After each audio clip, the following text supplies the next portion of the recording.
Hello my friends, I am Arnab from Arnab Electrotech. Welcome to my channel. বন্ধুরা, আজকে খুব important একটা টপিকে আলোচনা করব। সেই টপিকটা হচ্ছে স্নেহের পরশ প্রকল্পটা নিয়ে একটা টপিক।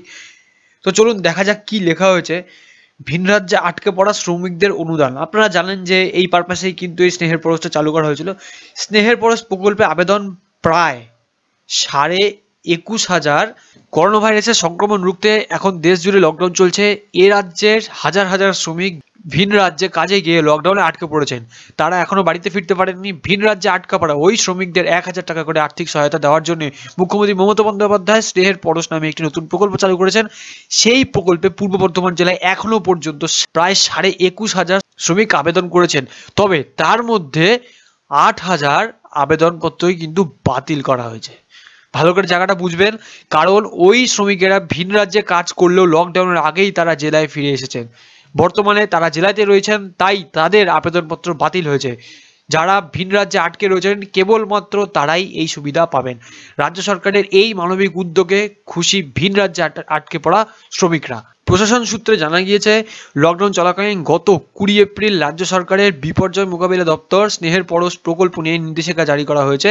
সেখানে পরিষ্কার বলে দেওয়া হয়েছে যে করোনার জন্য যে মাইগ্রেন্ট শ্রমিকরা গত 24শে মার্চ থেকে লকডাউনের জন্য অন্য রাজ্যে আটকে পড়েছেন, তাদের জন্য এই প্রকল্প। তাদের প্রত্যেককে পশ্চিমবঙ্গের বাসিন্দা হতে হবে ও প্রমাণস্বরূপ তাদের শংসাপত্র থাকতে হবে। যেহেতু ভিন রাজ্যে আটকে পড়া শ্রমিকদের জন্যই এই প্রকল্প, তাই অনলাইনের সুবিধা করে দেওয়া হয়েছে। কারণ তাদের কারোর পক্ষেই সরজমিনে এসে আবেদন করা কোনোভাবেই সম্ভব না। অনলাইনে আবেদন সহজ করার জন্য রাজ্য সরকারের পক্ষ থেকে ওয়েস্ট বেঙ্গল স্নেহের পরশ নামে একটি মোবাইল অ্যাপ চালু করা হয়েছে। গুগল প্লে স্টোর থেকে ডাউনলোড করা যাচ্ছে ও রাজ্য সরকারের এগিয়ে বাংলা থেকেও কিন্তু এটা পাওয়া যাচ্ছে। মোবাইল অ্যাপের মাধ্যমে আবেদন করার জন্য আবেদনকারীকে একটি করে ছবি দিতে হচ্ছে, খাদ্যসাথী কার্ডের নম্বর অথবা ভোটার কার্ডের নম্বর অথবা আধার নম্বর দিতে হবে। আবেদনকারীর ব্যাংক অ্যাকাউন্ট সহ বিস্তারিত দিতে হবে, মোবাইল নম্বরও কিন্তু দিতে হবে। সেই সঙ্গে স্থানীয় যোগাযোগকারী হিসাবে একজনের নাম, মোবাইল নাম্বার, আবেদনকারীর সাথে তার কি সম্পর্ক রয়েছে সেটাও কিন্তু উল্লেখ সেখানে করতে হবে। সেই আবেদন খতিয়ে দেখার পর চূড়ান্ত অনুমোদন দেবে প্রশাসন। তারপরেই আবেদনকারীর ব্যাংক অ্যাকাউন্টে অনুদানের 1,000 টাকা ঢুকে যাবে। তার দেওয়া মোবাইল নম্বরে SMS পৌঁছাবে। প্রশাসন সূত্রে জানা গিয়েছে, যেহেতু মোবাইল অ্যাপের মাধ্যমে অনলাইন আবেদন করতে হচ্ছে, তাই আবেদনকারী কোন এলাকা থেকে কোথা থেকে আবেদন করছেন তা জানতে পারছে প্রশাসন। জায়গাটা ভালো মতো একটু খেয়াল করবেন, কারণ আপলোডের লোকেশন জানা যাচ্ছে। তার সূত্র ধরেই পূর্ব বর্ধমান জেলার 8,000 আবেদন বাতিল হয়েছে।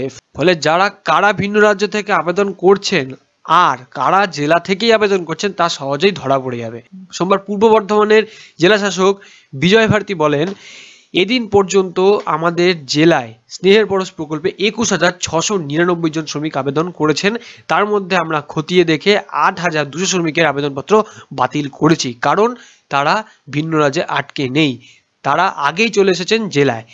যারা লকডাউনে ভিন্ন রাজ্যে এখনও আটকে আছেন তারা এই প্রকল্পের সুবিধা পাবেন। বাকি 13,499 জন ভিন্ন রাজ্য থেকে সঠিকভাবে আবেদন করেছেন, তাদের 1,000 টাকা করে আর্থিক সহায়তা দেওয়া হবে। এইবার আমি এই ভিডিওর শেষের দিকে আমি একটা কথা বলি।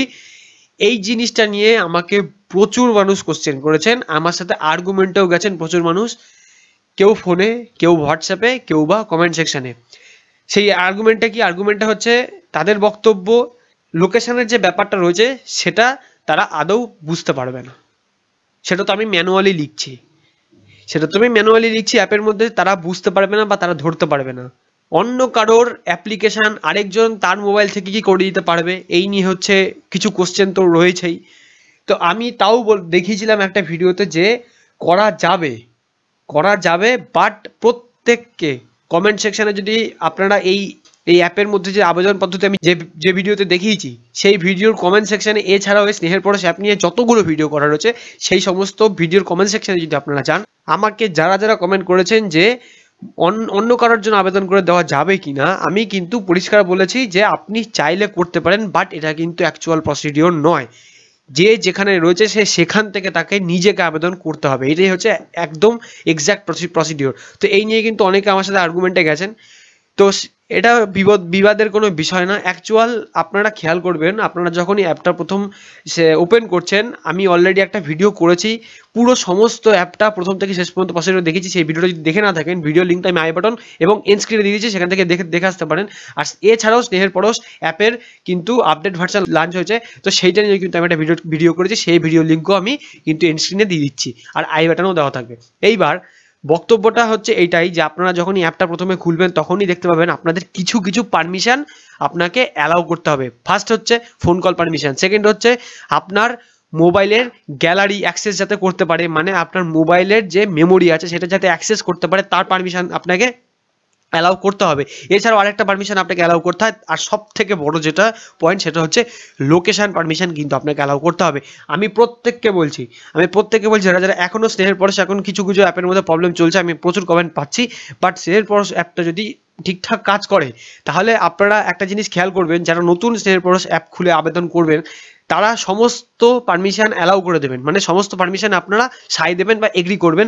তারপরে আপনারা মোবাইলের উপরে নোটিফিকেশান, যে আমরা যেটা হাত দিয়ে টেনে যেটাকে নামিয়ে অনেক সময় মেসেজ কি আছে বা নোটিফিকেশান কি জমা আছে সেগুলো আমরা যেভাবে দেখি, ওয়াইফাই চালু করি বা মোবাইলে নেট অন করি, যেভাবে দেখি আর কি, সেইভাবে আপনারা ওটাকে নোটিফিকেশান প্যালেটটাকে আপনারা সেভাবে নামিয়ে দেখবেন আপনারা ম্যানুয়ালি লোকেশান অন না করলেও সেই লোকেশান কিন্তু অন হয়ে রয়েছে। আপনারা আমার কথাটাকে শুনে ভালো করে আপনারা নিজেদের মোবাইলে ট্রাই করবেন, যারা নতুন অ্যাপ ইউজ করবেন, মানে যারা অ্যাপটা ইনস্টল করার পরে যারা দেখবেন তারা দেখতে পাবেন এই জিনিসটা, মানে ম্যানুয়ালি না অন করলেও সেটা অন হয়ে রয়েছে। তো আমি প্রত্যেককে এই একটা জিনিসই বলছি যে আপনারা যতই স্নেহের পরশে ঘরে বসে এর জন্যে তার জন্যে আবেদন করে দেন না কেন, ব্যাপারটা হচ্ছে এটা এক্স্যাক্ট প্রসিডিওর একদমই না। যে জায়গায় আটকে রয়েছে তাকে সে জায়গার, আমি তো বারবার বলছি, আমি ধরুন এখন ঝাড়খণ্ডে বা উড়িষ্যায় বা রাজস্থানে যেখানে হোক আমি আটকে রয়েছি, সেই জায়গাটার নাম আমি সেইখানে ম্যানুয়ালি লিখলাম, বাট তারা আমার ওই ম্যানুয়ালি লেখাটার সঙ্গে আমি যে এক্স্যাক্ট কোন লোকেশানে বর্তমানে বিলং করছি সেই লোকেশানটাকে তারা ট্যালি করবে বা মিলিয়ে দেখবে। মিলিয়ে দেখার পরে আমার সমস্ত ডকুমেন্টস যদি ঠিক থাকে বা আমার সমস্ত দেওয়া তথ্য যদি ঠিক থাকে তবেই কিন্তু তারা আমার অ্যাপ্লিকেশানটাকে অ্যাপ্রুভ করবে। অ্যাপ্রুভ করার পরে তারপরে আমার ব্যাঙ্ক অ্যাকাউন্টে কিন্তু সেই 1000 টাকা আসবে। এইটাই হচ্ছে পুরোপুরি প্রসিডিওর। এইবার কোনো সময় এইটা বলা যায় না যে এর মোবাইল নেই বা তার মোবাইল থেকে করে দিলাম বা তার মোবাইল থেকে করে দিলাম, এই জিনিসটা কিন্তু এক্স্যাক্ট প্রসিডিওর নয়।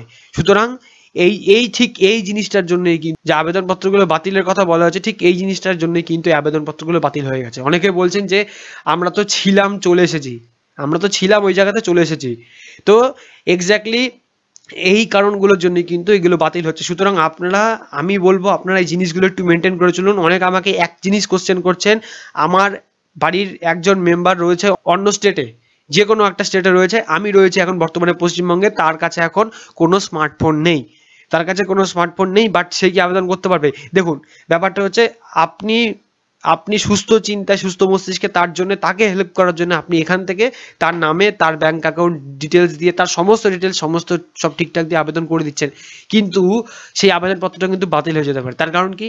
আপনার লোকেশনটা তারা কিন্তু ট্র্যাকিং করে নেবে বলতে আপনি ওয়েস্ট বেঙ্গলের মধ্যে থেকে আবেদনটা করছেন, এদিকে সেইখানে যেখানে ম্যানুয়ালি লেখার জায়গা রয়েছে সে কোথায় রয়েছে, মানে কোন স্টেটে রয়েছে বা কোন জায়গায় রয়েছে সেটা সেখানে লিখে দিচ্ছেন। তার মানে কি আপনার দেওয়া তথ্য আর তাদের লোকেট করা তথ্য একসাথে মিলল না। ঠিক এই কারণের জন্যই কিন্তু এই প্রবলেমগুলো হচ্ছে। সুতরাং যারা এখনো আবেদন করেননি, আমি চাইবো যে আপনারা ঠিকঠাক প্রসিডিওরে আবেদন করুন। আমি চাই প্রত্যেকে, আপনারা যারা যারা বাইরে এরকম করে আটকে রয়েছেন, প্রবলেমে রয়েছেন, তারা প্রত্যেকে টাকাটা পান। কোনো সময় কাউকে ভুল উদ্দেশ্য বা ভুল বুদ্ধি আমি দিতে চাই না। সুতরাং আপনারা এই জিনিসগুলো আবারও বলছি ঠিকমতো একটুকুনি ভাবনা চিন্তা করে তারপরে কিন্তু আবেদন করবেন। আশা করি আপনাদের আবেদনগুলো কিন্তু সেখানে গ্রহণযোগ্য হবে আর আপনারা আশা করি টাকাটাও পেয়ে যাবেন। তো যাই হোক, ভিডিওটার শেষে আমি কিছু বাড়তি কথা বললাম, সেটা আপনাদের ভালোর জন্যই বললাম। তো ভিডিওটা ভালো লাগলে লাইক করবেন, ভিডিওটা অনেক বেশি করে শেয়ার করুন। যদি কোনো কনফিউশন থেকে অবশ্যই কমেন্ট করতে পারেন। আর এখনও যারা চ্যানেলটাকে সাবস্ক্রাইব করেনি তারা এইরকম ভিডিও আরও পাওয়ার জন্য চ্যানেলটাকে অতি সত্বর সাবস্ক্রাইব করে নেবেন। আর অলরেডি যারা সাবস্ক্রাইব করেছেন মেনি মেনি থ্যাঙ্কস। তাহলে বন্ধুরা, ভিডিওটা আজকে এখানেই শেষ করছি। Thank you for watching this video. Have a good day. By.